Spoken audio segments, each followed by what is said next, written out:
Fix It Please by Ellen Weiss, illustrated by Bill Morrison.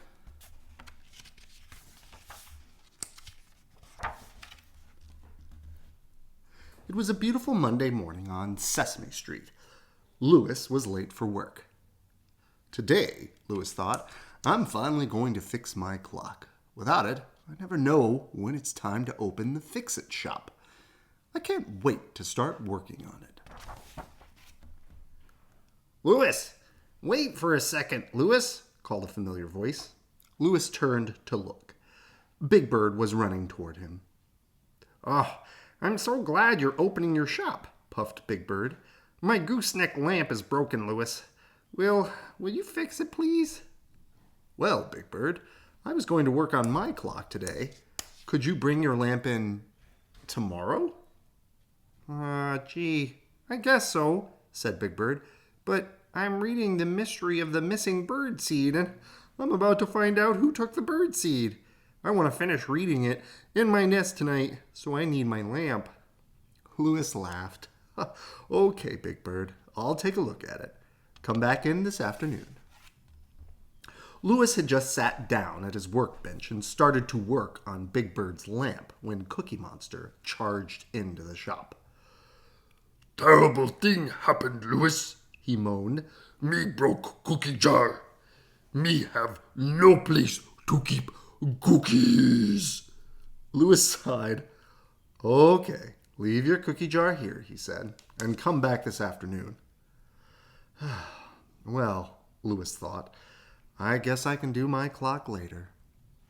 As soon as Cookie Monster left, there was a knock on the door. It was Ernie. Hi, Ernie. What's up? Asked Louis. Oh, boy, I'm glad you're here, Ernie said. I was just about going roller skating and this little part of my skate got bent. Can you fix it, please? Right now? Huh, Louis? Before Louis could answer, they heard a loud squeak, squeak, squeak. What can that be? Said Ernie, and he and Louis ran to the door. It is I, lovable, furry old Grover, said a voice. What's that awful noise? Asked Louis. It is my little red wagon, panted Grover. I left it out in the rain, and it got all rusted. I am so sad.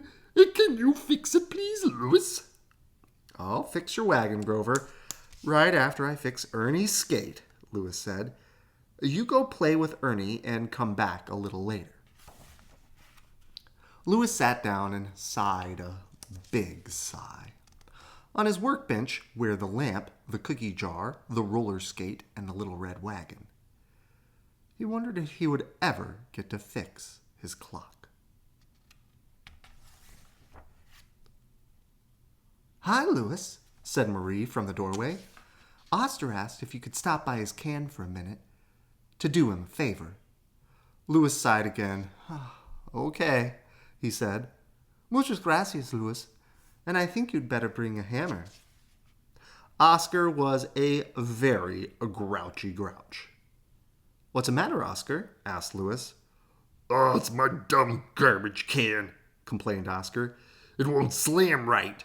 It just closes with this quiet little thud instead of a loud clang. Oh, we can fix that in a minute, said Louis. I'll just bang it out of shape again. He began to bang the lid with his hammer. There, said Louis, giving the lid one last bang. Gee, thanks, Louis, said Oscar. Clang. Oscar disappeared happily, slamming his can lid behind him. Music to my ears, Louis heard Oscar say from inside the can. On his way back to the Fix-It shop, Louis passed Mr. Hooper's store. Just the person I wanted to see, called Mr. Hooper. Would you fix the broken stool in my store, Louis? Oh, I guess so, answered Louis. Martha was waiting for Louis when he got back to his shop. She held out a broken Jack-in-the-Box. Please fix it, Louis, she asked in a sad voice. Louis could not say no. Louis finished repairing the jacks in the box. All fixed.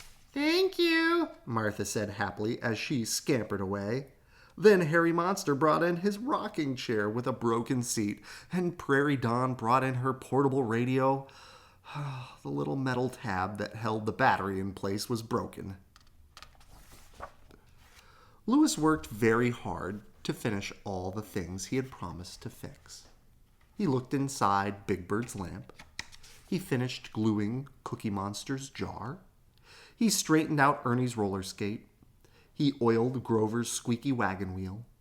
And he made a new seat for Harry's chair. He put a new tab in Prairie Dawn's radio. And just as Louis was all finished, Marie came back into the fix-it shop. "Louis," she said, "why don't you stop working and go home? Don't you know how late it is?" Louis sighed. "I've been trying all day to find the time to fix my clock, and now the day is over. Anyway, I think I have some visitors," he said, looking out the door. Louis saw all of his friends coming down the street. "Thank you, Louis," everyone said, trying out all the things Louis had fixed. "By the way, Big Bird," said Louis, "there wasn't anything wrong with your lamp. I think you just forgot to plug it in." Louis was glad he had fixed everything that was broken on Sesame Street. Tomorrow, he thought, I'll be able to fix my clock. At last. And this says, "Don't be a grouch. Be a happy Sesame Street watcher." All right. Good night. I love you.